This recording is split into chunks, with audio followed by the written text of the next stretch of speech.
Suster, ibu bapak, dan anak-anak yang terkasih dalam nama Yesus Kristus, kembali lagi dalam renungan harian SMP Safris 2 Bandar Lampung. Hari ini, Jumat 16 September 2022. Marilah suster, ibu bapak, dan anak-anak yang terkasih, sebelum kita memulai aktivitas kita pada hari ini, kita mendengarkan Injil Tuhan, renungan, dan berdoa terlebih dahulu. Tuhan beserta kita sekarang dan selama-lamanya. Dalam nama Bapa dan Putra dan Roh Kudus. Amin.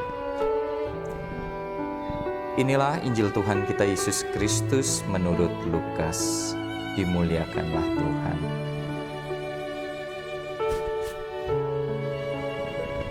Tidak lama sesudah itu, Yesus berjalan berkeliling dari kota ke kota dan dari desa ke desa memberitakan Injil Kerajaan Allah. Kedua-belas muridnya bersama-sama dengan dia dan juga beberapa orang perempuan yang telah disembuhkan dari roh-roh jahat atau berbagai penyakit, yaitu Maria yang disebut Magdalena yang telah dibebaskan dari 7 roh jahat, Yohana istri Kuza, bendahara Herodes, Susana, dan banyak perempuan lain. Perempuan-perempuan ini melayani rombongan itu dengan kekayaan mereka.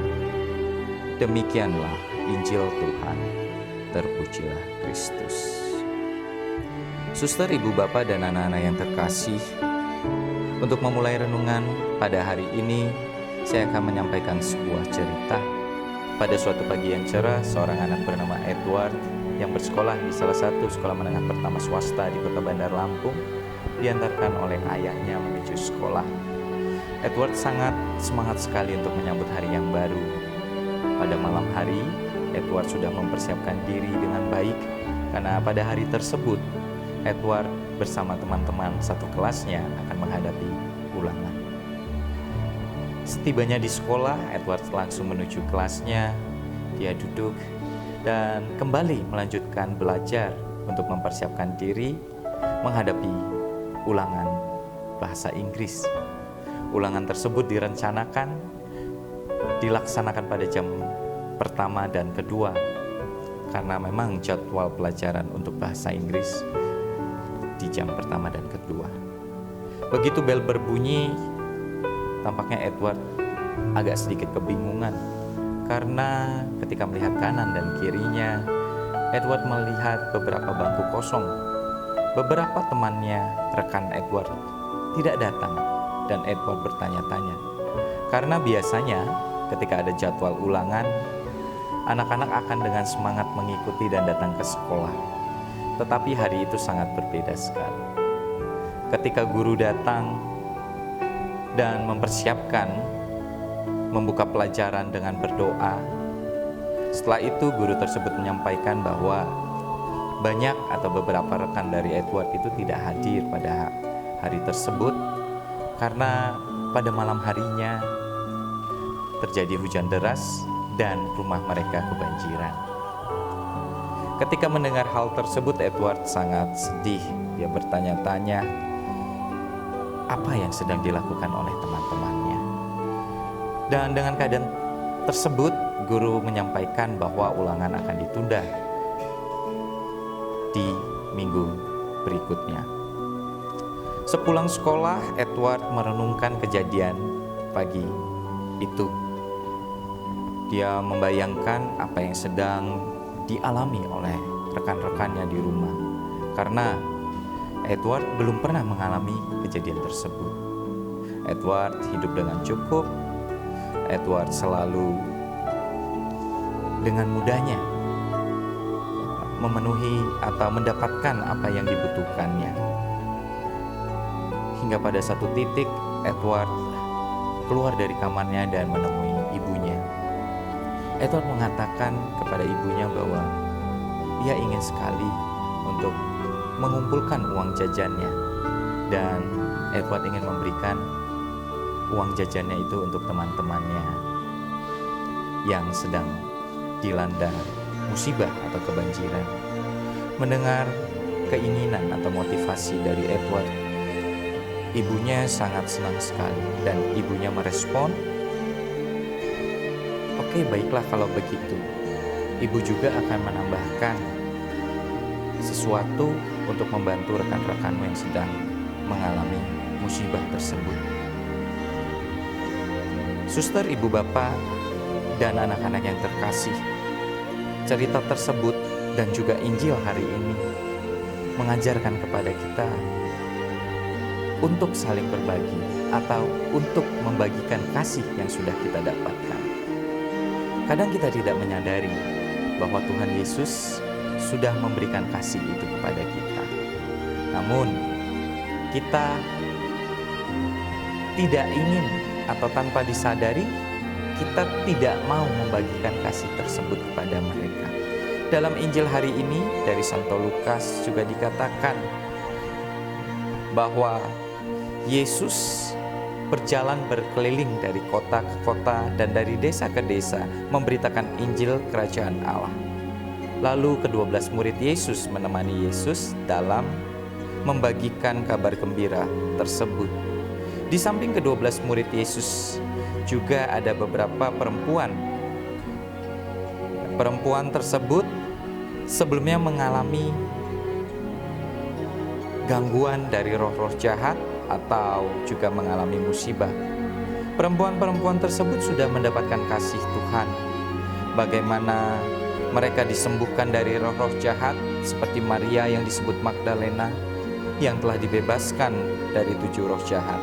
Lalu ada Yohana istri Kuza, bendahara Herodes, Susana, dan banyak perempuan lainnya.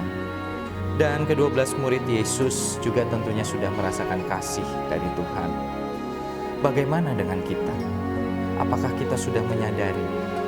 Tentunya yang pasti Tuhan Yesus sudah mengorbankan dirinya untuk diri kita.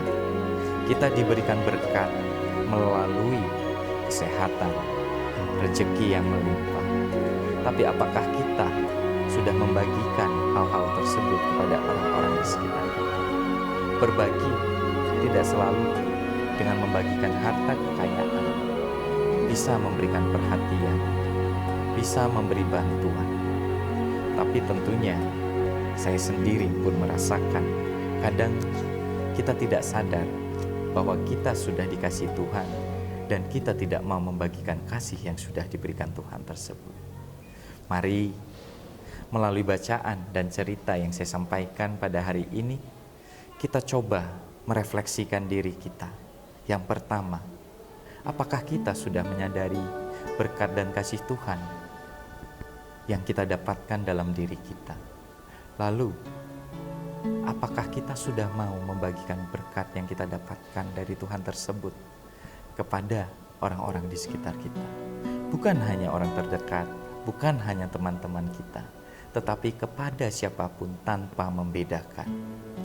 Mari 2 pertanyaan refleksi tersebut semoga bisa membantu kita, termasuk saya, bersama-sama merenungkan begitu besar kasih Allah, begitu besar kasih Tuhan terhadap diri kita, dan semakin membantu kita untuk memasrahkan diri kita kepada Tuhan, Sang Sumber Hidup, sesuai dengan tema PKSN kita pada tahun ini. Marilah kita persiapkan diri kita untuk berdoa.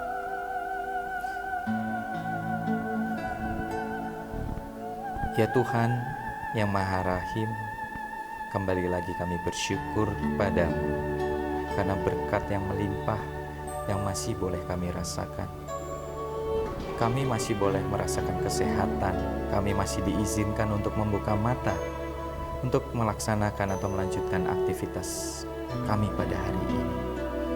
Ya Tuhan, kuatkanlah kami dan buatlah kami tersadar akan kasih dan berkat-Mu yang melimpah kepada kami. Dan semakin kuatkan kami ya Tuhan dalam membagikan berkat kasih kepada semua orang tanpa membedakan. Ya Tuhan, doa yang jauh dari sempurna ini kami haturkan kepadamu melalui perantara Tuhan kami Yesus Kristus. Amin. Kemuliaan kepada Bapa dan Putra dan Roh Kudus, pada permulaan sekarang selalu dan sepanjang segala abad. Amin. Terpujilah nama Yesus, Bunda Maria dan Santo Yusuf, sekarang dan selama-lamanya. Santo Fransiskus Saverius, doakanlah kami. Amin. Dalam nama Bapa dan Putra dan Roh Kudus. Amin. Suster, Ibu, Bapak, dan anak-anak terkasih, demikianlah renungan harian hari ini. Mari kita lanjutkan aktivitas kita, dan kita semakin dikuatkan dan dimampukan dalam membagi kasih dan berkat kepada siapapun tanpa membedakan. Tuhan memberkati.